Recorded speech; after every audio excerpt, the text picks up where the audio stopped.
In this demonstration, I'm going to show you how to start a project in BrainLeaf, load in a template, send the project over to your teammates for a quick review, send it over to the client for an approval, and then push it into your project management system. So let's get started with starting a new project. So I clicked on the, if you didn't notice, I clicked on the new project button up here at the top right, and we're going to call this demonstration project. And I'll say test, and this is a demo, and we're going to use the Acme company and call this demo project, and we're going to bill this by the task. And when you bill by the task, that means billing by the task or the person at their rates.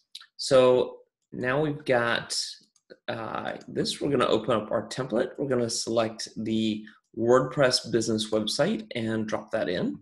And that's going to take just a second to load, and it's loading up everything that goes into this template. That's going to be the card titles, descriptions, notes, types, the hours for each person and each task, any expenses that are involved, and any links or images for each one of those items. So if we wanted to see it, what goes into this, we could click this read mode switch right here. And you can see here we've got things like the hours and the description, and then the section notes would go right here. So here we can go through and change things. And in this case, I'm going to go ahead and remove this more on your process here because this is a template and we would generally add some things like that in there. I'm also going to go ahead and delete this particular instructions on using this template because we don't need any instructions because we're using the template. Now that we've got that done, in addition to having this template for the scope of work on the website, let's add in this content marketing template. Let's say that the client is engaging us to do some content marketing as well as a website project. So here we go, we just got that added as well. And in some cases, we might actually break this entire project apart and group all of these pieces here in maybe another card called website or something like that. But in this case, I'm just going to leave this the way it is for right now. All right, so this is going to load. There we go. And now that we've got this loaded, our next step would be to open it up and take a look at all the hours and make sure everything is set up well. So let's take a look at this. Let's go down to the home page. And I'm just going to put this home page right here. There we go. Okay, home page. So let's see what's on this page. All right, that looks fine. Each one of these is broken up here. I want to find something that's got a couple hours on it. There we go. So we've got some coding, some programming, and some QA. And I'm going to say that we don't actually need this QA on this particular piece. And for this coding here, we're going to take this up to an hour. And I think we're going to take this item, the CMS integration, down to 0.25 hours. There we go. And we're going to use Paul, the programmer, to do that, and the John, the junior developer, to do this front-end coding. And we would also go through and add all of the different people into, or assign all the different people to the different aspects in some situations. So for example, we've got, let's see if we have a project manager on this. I think we've got Sarah, the strategist, is going to be our project manager as well. So there we go. All right, so let's assume that this project is looking pretty good. We reviewed everything. It's pretty well set, and you're ready to send it over to the client. Well, before you do that, let's go and take a look at the report and make sure everything looks good on the project. All right, so in this case, we've got this $15,000 profit margin. That's a pretty high profit margin for a $3,000 project. So I think something's wrong with this project. It looks like we don't have any costs loaded in for this project, and that's why this profit margin is looking so big. So let's go back and take a look at our costs and see what's going on with that. All right, so we come here to money and then billing setup. And here we go. Our costs are all set to 0, except a couple of them have $75 in there. And the reason for this is that when the Acme company was set up, all of the costs for the new company were set to 0. That could be for a lot of reasons. Or it could be that it was set to something other than 0, let's say $20 an hour, when your new cost really should be $25 an hour for that particular client. Or let's just say the client costs changed over time and you need to go back through and change it. You can go back to the top level client area and change it from here, or in this case, I'm just going to add it in right here. I just added in all of the costs over here as $50 per hour for these task costs, and down here under the people costs, I switched it up a little bit. Normally, these costs, these task costs, would be related to the people costs as well. So if you had a design item in here, let's say, where is it? This design composition item, then we would put in the designer's cost in here. But in this particular case, we can just kind of mix it up so we can see how it looks. So now let's go back and take a look at the report. All right, here we go. This is more reasonable. So we have a $10,000 profit. We have a $7,500 cost. If we take a look at our time, this time looks pretty good. That looks solid. And you can see down here how everything is broken apart as far as all of the different tasks or all the different people. And you can see, because we have a lot of things that are unassigned, we just have the unassigned, but the things that have people assigned have the names of those people. Or we have both listed right here. And we can also just see people, or we can just see tasks. So all this looks pretty good. So let's go back to our scope document and let's actually send this over to the client now. Now, we could do this in one of two ways. We could either click share and share this, actually click here and share this link with the client. Let's go ahead and go to link. It's going to take a second to load. There it goes. All right, so now you can see the client can see your entire scope of work here. They can print things, they can get help, but they can't actually do anything other than navigate through the entire system. There's no clicking, there's no changing. They can just take a look around. And this is important because you might send this to a client, or you may send this back out to your developers and designers and everybody working on the project to make sure that their hours are correct. And let's say you send this out to someone and they say, oh no, the hours are actually not right. You can come in here and change it for them, or you could come over here to project team and add them into the project and enable them to change them for you. So in this case, Eric is in here and Eric might go in and change his hours.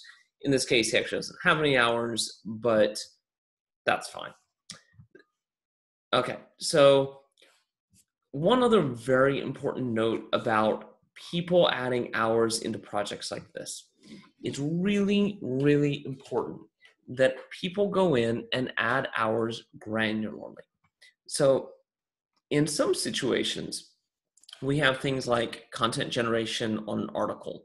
6 hours, maybe that's right. Maybe that generally the kind of article you might be writing for this 6 hours is probably reasonable for one article, but it's one task, one 6 hours allotted to that task. However, if you see sets of hours that are above 4 hours, it's generally a good idea to ask your people to break those down into subtasks so that you've got things like quarter-hour increments, 1 hour increments, 2 hours, 2.5 hour increments, and then every now and then big chunks like this.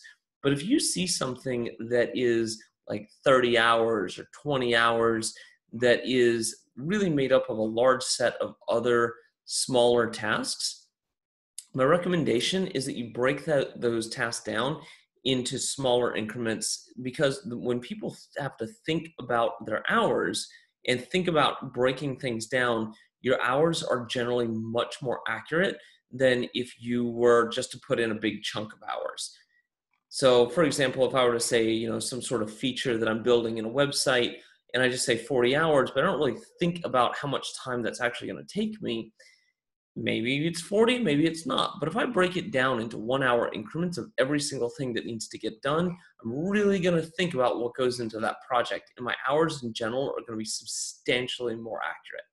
So let's say that all your people have got their hours in, and the client has taken a look on the sharing, but now they're asking to get it printed. Now we're going to come over here and click print. And we're going to see that we can print out the summary page right here, or as we scroll down this page, the scope of work. So I'm going to do without the summary page, and I'm also going to do without the rate per task. All right, so now we can see each item, the total hours, and then the total cost for that item. And if you notice, that top summary page is no longer there. And in this case, we're showing disabled cards, but maybe we want to, maybe we don't. It depends on how you're selling this project. So now I'm going to go ahead and print these documents.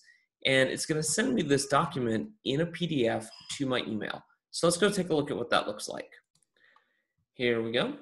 So here's our demonstration project export, and we're just going to click on this link right here. And this is going to give us the PDF for the project that we just printed out. And this we would generally then send over to the client, or attach this to our contract, or just generally group this in with how we're billing and legally dealing with this contract. So let's go back and take a look at our next step in the project. Now let's assume that the client has given us an approval to go ahead and move forward. The contract has been signed. Everything is looking pretty solid on this project. Now it's time to get the project out of BrainLeaf and into our project management system. So now we're going to click the export button. From here, we can export to Asana, JIRA, a whole lot of other systems using a CSV export, or export to a JSON file. In this particular case, I'm going to show you how to export to Asana. From this page, all I need to do is come down and click the download Asana export files. If there's sections of the scope of work that I don't want to import, then I could turn those items off. But in this case, I'm just going to turn everything on and click download Asana export files. So that's going to take just a second, and here's our export file. Now let's go over to Asana right here, and I'm going to go ahead and click new project. And we're going to start, we can either click on this blank project here or import spreadsheet. So let's go ahead and click import spreadsheet, and we're going to call this BrainLeaf demo import. There we go. And I'm going to select the file to import and click here. There's our demo file right there. And everything looks pretty well lined up. Here's all of our hours, our labels. It hasn't been assigned to anybody. We've got description and the parent. So let's go ahead and go to the project. And it's going to take a moment for Asana to import things. The first time you load one of these projects up, you're going to take a look and say, where's that estimated time? But if you notice down here at the bottom, it's still importing everything. So we're going to wait for this project to be imported.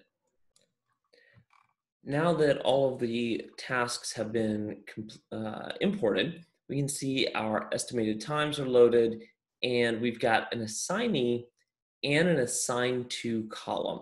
This is really important that these items, because the assigned to is somebody that might be someone like Sarah, strategist, John, the developer, Paul, the programmer. but an assignee is somebody that is um, listed in Asana, which may or may not be the person it was assigned to. So we have both of these different columns.